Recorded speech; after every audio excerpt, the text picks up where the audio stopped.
guys? We're back again. We're going to go over some groin, kind of inner thigh type stretching. If you're like more of a wide stance squatter, maybe you're an equipped lifter, maybe you're a sumo deadlifter, you're looking to transition to sumo. So just kind of opening up the groin, the inner thigh, being able to push the knees out effectively is going to really help, especially if you have a wide stance in your squat. And honestly, even if you're one of those people that really like to put their feet out when they bench, having your groin more like opened up, your inner thigh. So some different mobility drills to help kind of get the hips more open, kind of laterally, a little bit more external rotation, things like that. It's going to be really important to kind of open up the inside there. So Emily's going to take me through some different drills today. So hip get back on the floor. Back on the floor. All right. Yep. So we're gonna, again, start with our breathing. We're always gonna start with breathing. It's just a good way to center yourself, get ready for your practice. If you just kind of go right into it, your head's all over the place. So you just wanna give yourself a little bit of time in the beginning to get into that nice head space, clear your mind. So again, a nice, comfortable seated position. Wanna make sure that you're remaining in contact with the ground, really grounding down. An inhalation, open up the chest, pull the shoulders back and down the length of the spine. We'll take a couple breaths here. Just allow your body to relax a little bit here and become a little bit warm with the breath, pulling air in through the nose, letting the belly fill up with air. And on your exhalation, pushing the air back out through the nose, and we'll draw the belly button in towards the spine. Deep breaths. Again, just becoming mindful of your breathing, preparing yourself to move with breath.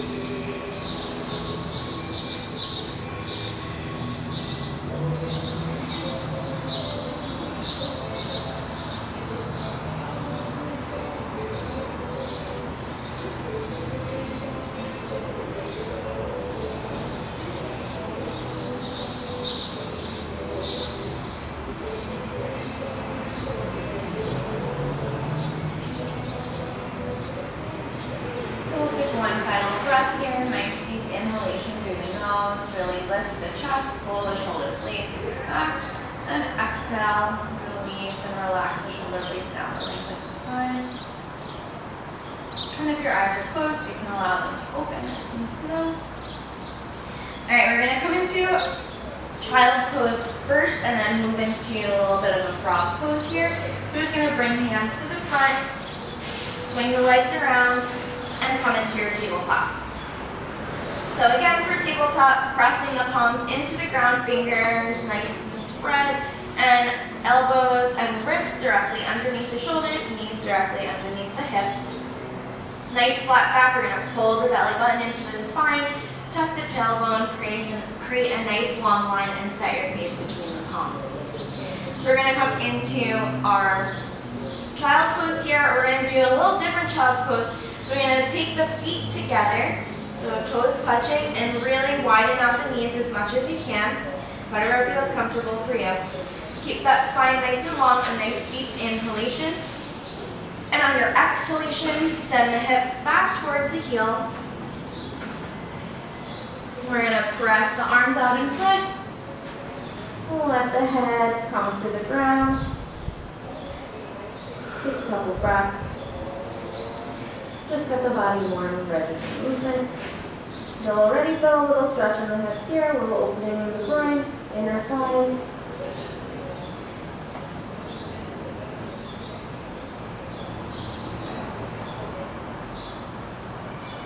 Good place to start, focusing on your breath.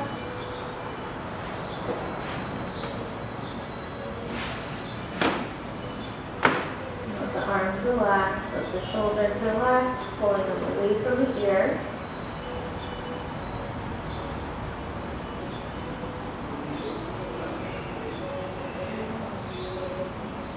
And so we'll find an inhalation.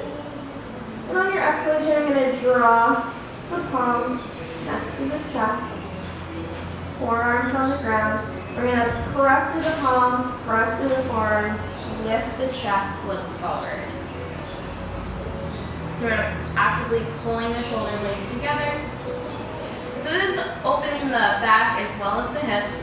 So if you're feeling any tightness here, you can stay here in this kind of modified frog pose. If you want to go a little deeper with it, just gonna rise up completely, come back to that table and bring the feet out to create a nice long line. So your knee and your ankle, there we go, are right in line with each other.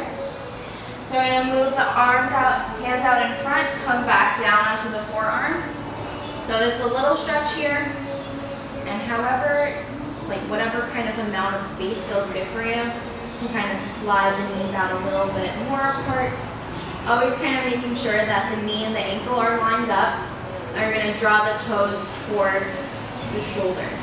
Kind of flex the foot towards the shoulder. And just relax the shoulder blades, relax the back, keep a nice long spine, and keep that gaze right in between the forearms. You're just gonna relax here, a few breaths. I think I'm more like a toad. Well, that's good. I mean, the closer you bring your chest down to the ground, I mean, the more stretch you're gonna get, so. But you just, you want to modify this. A lot of people's hips are really tight, so you don't want to push that and feel any pain. I mean, my hips are even pretty tight, so. Toad, frog, tadpole, wherever you can get. It's all going to be beneficial. So we'll take a couple more breaths.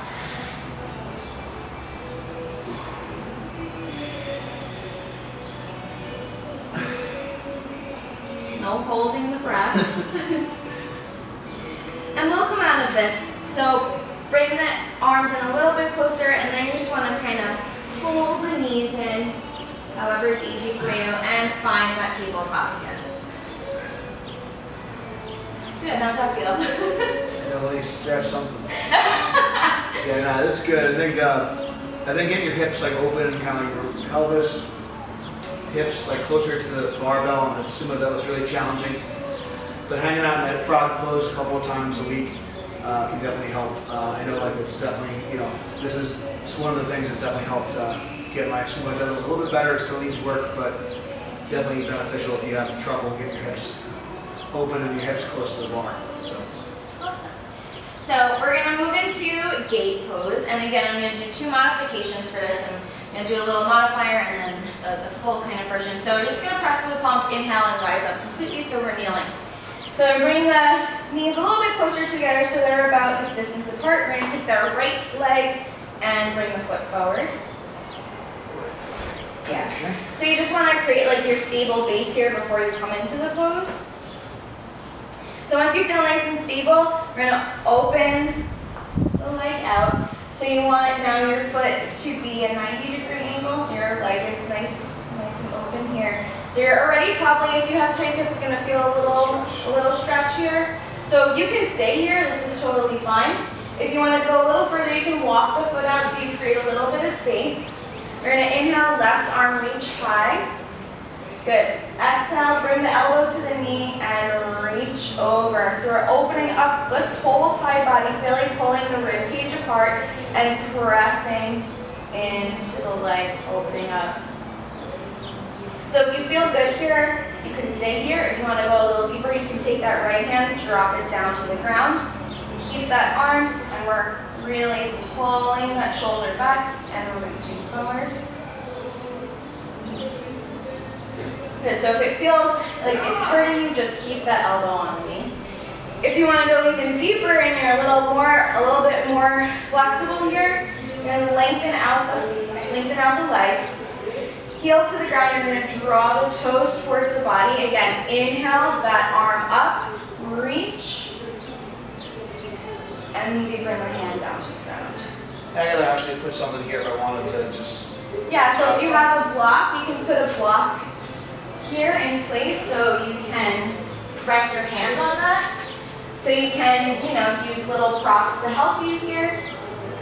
You want to just make sure you keep that spine nice and long and really open up open up the shoulders, open up the chest, draw the shoulder blades back, squeeze them together, and relax them down the length of the spine.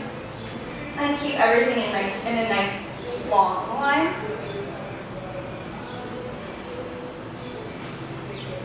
And we're going to take one more inhalation and reach a little further, open up a little more. This is called the gate. Gate pose, yeah. And then on an exhalation, we're just going to rise up nice and slow, bring that leg back in, and drop back down.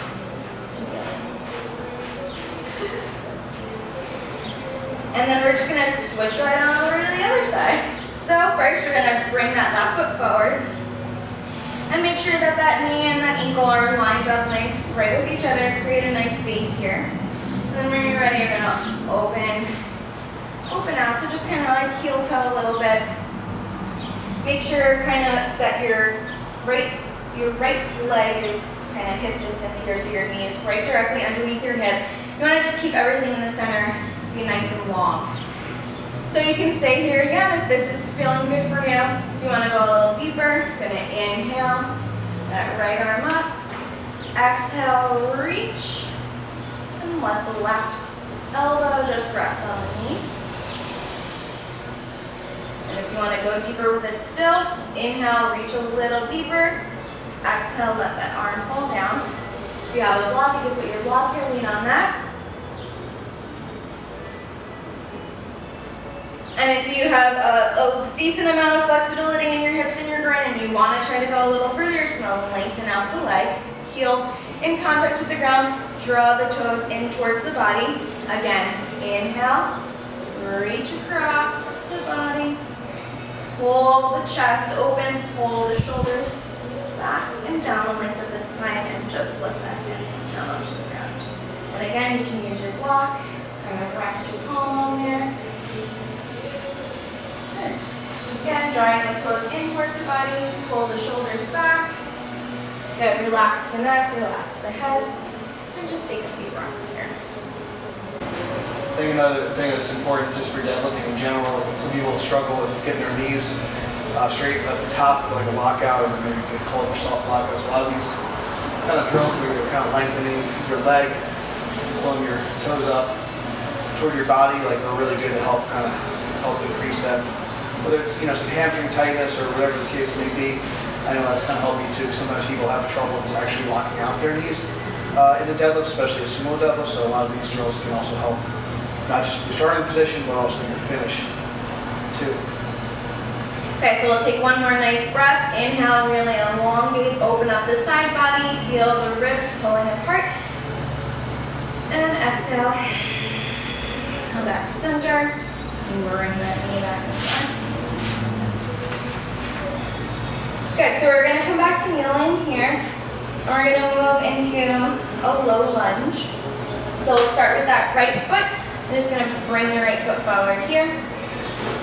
And again, a nice flat foot, really come into contact, create a nice solid base, toes and the heel right onto the ground. You want your knee to line up right with your ankle. And from here, we're just going to inhale, arms up. And exhale, bring the hands down to the inside of the foot. Good. Inhale, nice long back. And exhale, and press that knee forward. Good, so your back leg nice and long. You want the top of your foot to be flat on the ground. Yeah, again, some guys might be tight, so. Yep, you can take that block. I'm kind of like, sometimes there's like some days where I can get down there. There's some days where like, this is fine, but there's different levels you can take it. Yeah, and you can do anything with this. Fingertips or into your palms. Yep, you can do anything with this block. You can keep it this way, hold it here if you want a little more. Yeah. Turn it this way. You can bring it completely vertical, have it here. If you're even super mobile with your hips, you can put your foot on the block. So you can extend the range. So yeah, so you give yourself a little bit more there.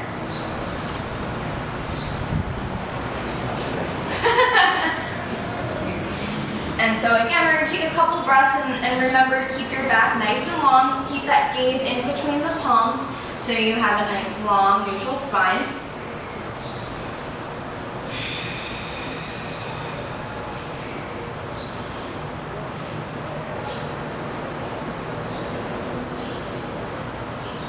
Good, and we'll take one more inhalation. And on your exhalation, slowly rise up and swing that leg back down. And we're just going to switch sides. So we're going to bring that little left leg out in front.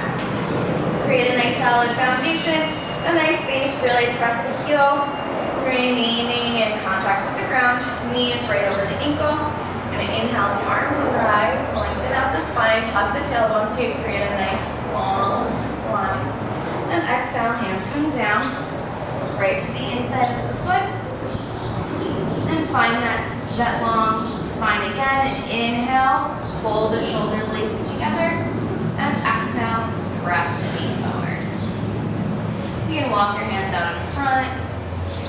Another, more things you can do for this is come down. If you have the flexibility for it, you can come down onto the forearms. Not everybody does, and that's okay.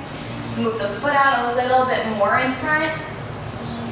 Again, just increasing a little bit. Take that block. Anything that feels good for you, and just remember to maintain contact with that foot, so you want your heel and your toes kind of flat against the ground. I know we've done our lizard pose before where you bring the foot up off the ground, but for this we just want to try to keep the foot flat onto the ground. We'll take a couple breaths here.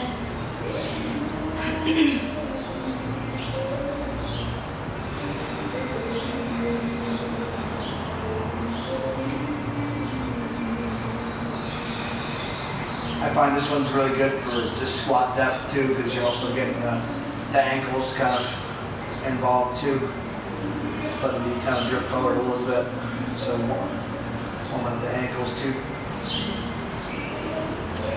So we'll take one more nice inhalation, and on your exhalation, just send that hip back, fold the hand, and back to it. Okay, so we're gonna come into a standing pose that's gonna come into a kind of squatted pose.